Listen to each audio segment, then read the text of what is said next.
નમસ્કાર મિત્રો, હું વેદાંત પટેલ અને આપ સૌનું ફરી એકવાર સ્વાગત કરું છું આપના Tally prime complete course in ગુજરાતીમાં. તો અત્યાર સુધીના લેક્ચરમાં આપણે contra voucher, payment voucher, receipt voucher અને જર્નલ વાઉચર વિશે શીખી લીધા હતું.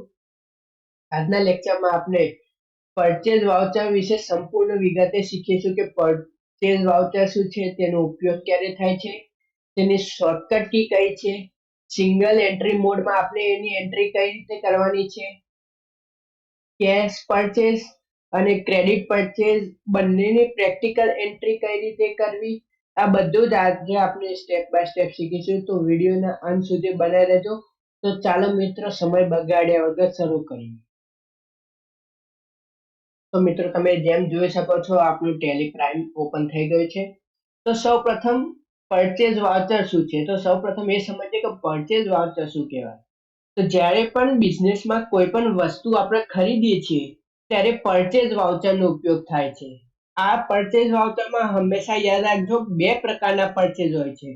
એક છે કેશ પરચેઝ અને બીજું છે ક્રેડિટ પરચેઝ. કેશ પરચેઝ એટલે કે એવી વસ્તુ ખરીદતા સાથે તમે પેમેન્ટ કરી દો, એને તમે કેશ પરચેઝ કહો છો. કે જેમ કે વસ્તુ, કોઈ પણ તમે વસ્તુ તમારા બિઝનેસ માટે ખરીદી અને તેને તરત જ કેશ ચૂકવી દીધી, તો એ કેશ પરચેઝ છે. અને ક્રેડિટ પરચેઝ એટલે કે એવી વસ્તુ કે જે ખરીદી પરંતુ એનું પેમેન્ટ પછી કરવામાં આવશે, એટલે કે હજુ એનું પેમેન્ટ કર્યું નથી, એનું પેમેન્ટ આપણે ભવિષ્યમાં કરીશું, એટલે આપણે એને ક્રેડિટ ઉપર પરચેઝ કર્યું છે, એટલે એ ક્રેડિટ પરચેઝ. એટલે હંમેશા બે પરચેઝ છે એ યાદ રાખજો, એક છે કેશ પરચેઝ, બીજું છે ક્રેડિટ પરચેઝ. આ બંને પ્રકારની એન્ટ્રીઝ પરચેઝ વાઉચર દ્વારા જ કરી શકાય છે. એક વાત હંમેશા યાદ રાખજો, બિઝનેસમાં માલ ખરીદીએ એટલે પરચેઝ વાઉચર. હવે આપણે પરચેઝ વાઉચરની શોર્ટકટ કી કઈ છે એ જોઈએ. તો સૌ પ્રથમ આપણે અહીં વાઉચર ઓપન કરી લઈશું. તો હું તમને ફરીથી પણ બધી શોર્ટકટ કી યાદ કરાવી દઉં. તો સૌ પ્રથમ આપણે F4 કરીશું એટલે આપણું કોન્ટ્રા, જે કેશ અને બેંક વચ્ચેનું ટ્રાન્ઝેક્શન છે.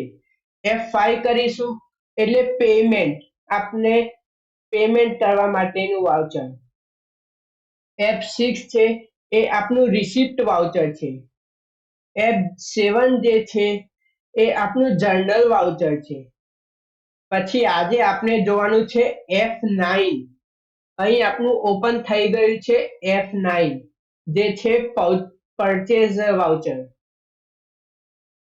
તો આ શોર્ટકટ કી ખૂબ જ મહત્વની છે, એક્ઝામ અને જોબ બંનેમાં કામ લાગશે, તો તમે હંમેશા એને યાદ રાખજો. તો એન્ટ્રી કરતા પહેલા પરચેઝ લેજર શું છે એ સમજીએ.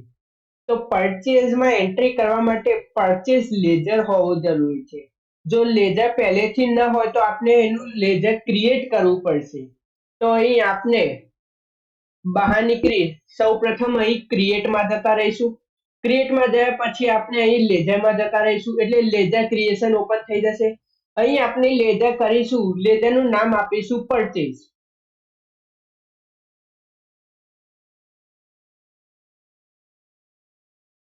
અહીં પરચેઝ એસી નામ આપી દઈશું. પરચેઝ અકાઉન્ટ, અને તમને ખબર છે કે એ કયા ગ્રુપમાં જશે, તો હંમેશા એરિયો પરચેઝ અકાઉન્ટના ગ્રુપમાં જ જશે. તો અહીં તમે પરચેઝ અકાઉન્ટનું ગ્રુપ જોઈ શકો છો. અહીં બીજું કોઈ પણ આપણે બાકીના બધા જ સેટિંગને ડિફોલ્ટ રાખવાના છે, એટલે અહીં આપણે એને કંટ્રોલ A કરી સેવ કરી લઈશું. તો હવે આપણું પરચેઝ અકાઉન્ટનું લેજર જે છે, જે પરચેઝ લેજર, એ ક્રિએટ થઈ ગયું છે. જો તમે અલગ અલગ પ્રકારની પરચેઝ કરો છો, જેમ કે તમારી કોઈ સ્ટેશનરી પરચેઝ છે અથવા ફર્નિચર પરચેઝ છે, તો તમે તમારી જરૂરિયાત મુજબ પણ અલગ અલગ લેજર બનાવી શકો છો. તો હવે આપણે પ્રેક્ટિકલ એક્ઝામ્પલ તરફ જઈએ. તો સૌપ્રથમ આપણે અહીં વાઉચરમાં જતા રહીએ. અહીં આપણું પરચેઝ ઓપન થઈ ગયું છે. હંમેશા મિત્રો યાદ રાખજો કે તમારે કોઈ પણ તમને જે બિલ મળ્યું છે તમારું જે પરચેઝ આપણે કરવાનું છે એમાં હંમેશા તમારે સપ્લાયર નંબર લખવો ખૂબ જ જરૂરી છે કે તમારો સપ્લાયર નંબર કયો છે અને કઈ ડેટ પર તમે પરચેઝ કર્યું છે. તો એ તમે નહીં લખો તો તમારે એ વાઉચર ખોટું ગણાશે. એટલે તમારે અહીં પર સપ્લાયર ઇનવોઇસ નંબર અને ડેટ લખવી ખૂબ જ જરૂરી છે. અહીં હું તમને બીજી એક વસ્તુ બતાવું તો અહીં આપણે ચેન્જ મોડ મીન્સ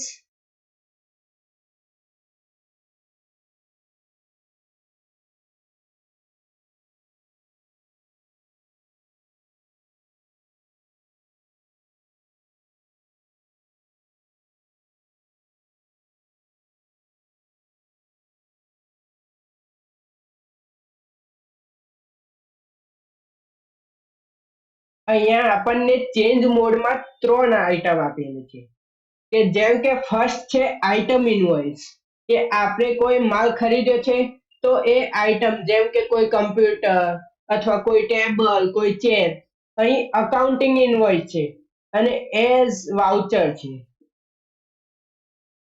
તો આપણે અકાઉન્ટિંગ ઇનવોઇસમાં એન્ટ્રી કરવાની છે તો એમાં સૌ પ્રથમ આપણે સપ્લાય ઇનવોઇસ નંબર તો માની લો કે હું નોર્મલી સપ્લાય ઇનવોઇસ નંબર લખી દઉં છું કે XYZ31 ડેટ અહીં 1 એપ્રિલ જ આપણે રાખીશું.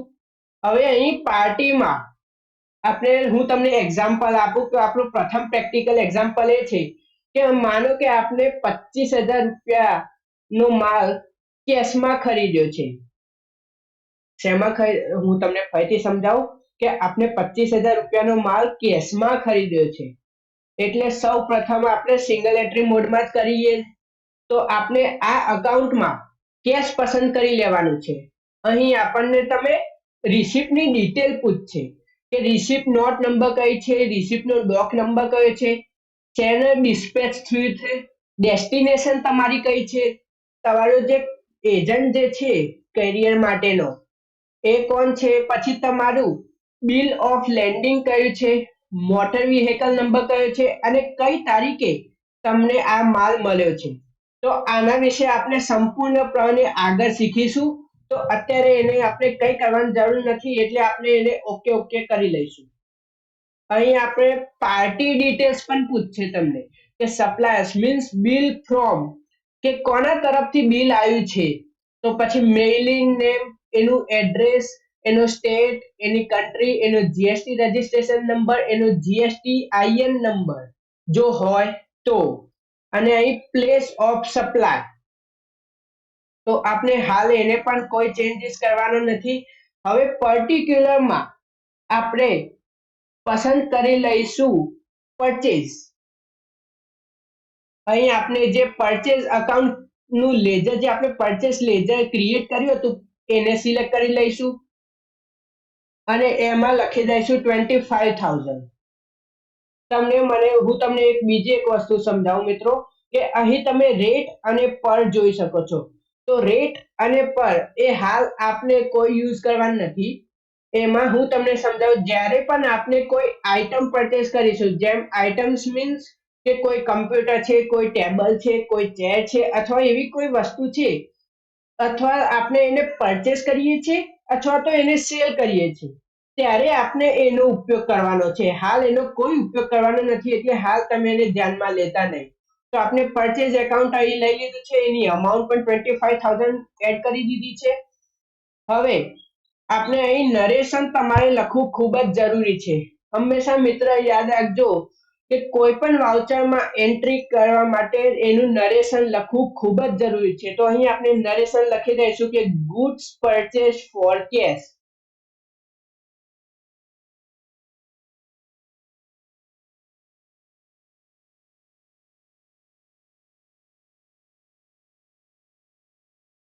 અને અહીં એક્સેપ્ટ કરી લઈશું તો આપણું પરચેઝનું પ્રથમ વાઉચર જે છે એ ક્રિએટ થઈ ગયું છે. તો આ એન્ટ્રી કેમ આવી હવે હું તમને સમજાવું કે અહીં આપણે માલને ખરીદ્યો છે મીન્સ કે પરચેસ કર્યો છે. પરચેસ એટલે બિઝનેસનો ખર્ચ નથી પરંતુ માલની તો ખરીદી છે એટલે ટ્રેડિંગ પરચેસ છે.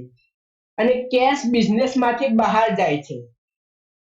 એટલે સિંગલ એન્ટ્રી મોડમાં આ સ્ક્રીન સરળ રીતે એન્ટ્રી કરાવે છે. ટેલી એ એન્ટ્રીને પાછળથી અકાઉન્ટિંગ ઇફેક્ટ આપે છે.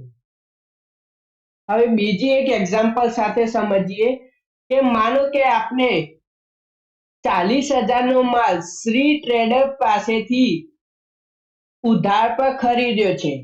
પણ હવે સૌ પ્રથમ આપણે શ્રી ટ્રેડર્સ નું લેજર બનાવેલું નથી. એટલે આપણે એનું બનાવેલું નથી એટલે આપણે સૌ પ્રથમ એનું લેજરને ક્રિએટ કરીશું. અને હું તમને મિત્રો સમજાવું કે આપણે લેજર ક્રિએટ કરી શ્રી ટ્રેડર્સ નું. આપણે લેજર ક્રિએટ કરી શ્રી ટ્રેડર્સ નું એને ગ્રુપમાં નાખ્યું સન્ડ્રી ક્રેડિટર્સમાં. હવે આપણે એની એન્ટ્રી કરીએ તો આપણે સૌપ્રથમ વાઉચરમાં જતા રહીશું, સપ્લાય ઇન્વોઇસ નંબર લખી દઈશું XYZ 12, અહીં ડેટ એનઆઈ. હવે આપણે અકાઉન્ટમાં અહીં જે પાર્ટીનું નામ છે એમાં આપણે શ્રી ટ્રેડર્સને સિલેક્ટ કરવાનું છે. એટલે અહીં રિસિપ્ટ નોટ, રિસિપ્ટ ડિટેલ્સ મેં તમને હમણાં સમજાવ્યું એ પ્રમાણે એના એ જ રાખવાનું છે. પછી અહીંયા તમારે પાર્ટી ડિટેલ્સ ફિલ કરી દેવાની છે. હવે પર્ટિક્યુલરમાં આપણે ચૂઝ કરીશું પરચેઝ. જે આપણે પરચેઝ ક્રિએટ કર્યું હતું, પરચેઝ અકાઉન્ટનું લેજર જે આપણે ક્રિએટ કર્યું હતું આપણે એને ચૂઝ કરી લઈશું. અહીં અમાઉન્ટમાં આપણે એડ કરી દઈશું 40,000. તો અહીં હવે આપણે નરેશન લખવું પણ ખૂબ જ જરૂરી છે. મિત્રો યાદ રાખજો કે કોઈ પણ એન્ટ્રી તમે વાઉચરની એન્ટ્રી કરો તો નરેશન ખૂબ ધ્યાનથી લખજો. તો goods purchase on credit from Shri traders.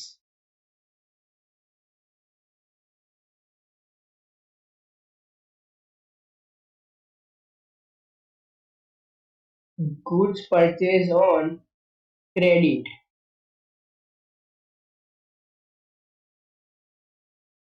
from Free Traders.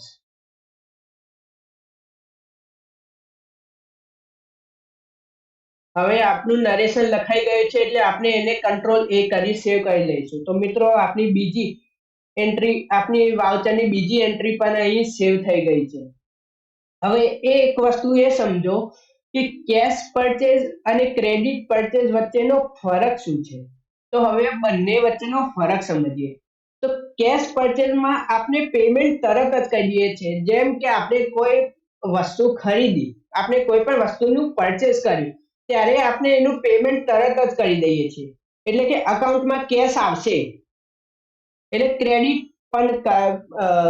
પરચેઝમાં આપણે તરત જ પેમેન્ટ કરવાના નથી. આપણે એનું પેમેન્ટ ભવિષ્યમાં એટલે કે પછી કરવાના છીએ. એટલે કે અકાઉન્ટમાં સપ્લાયર્સ અથવા સેન્ડરી ક્રેડિટર્સ આવશે.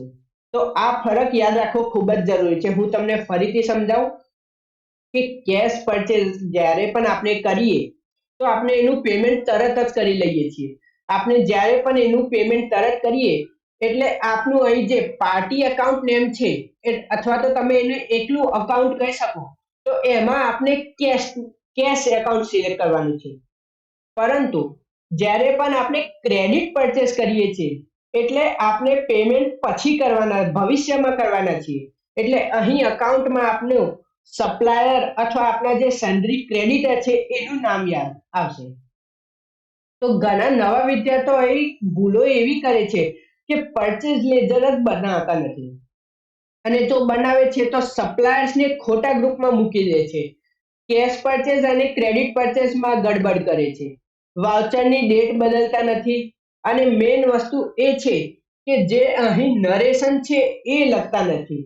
તો આ ભૂલોને હંમેશા મિત્રો ટાળો.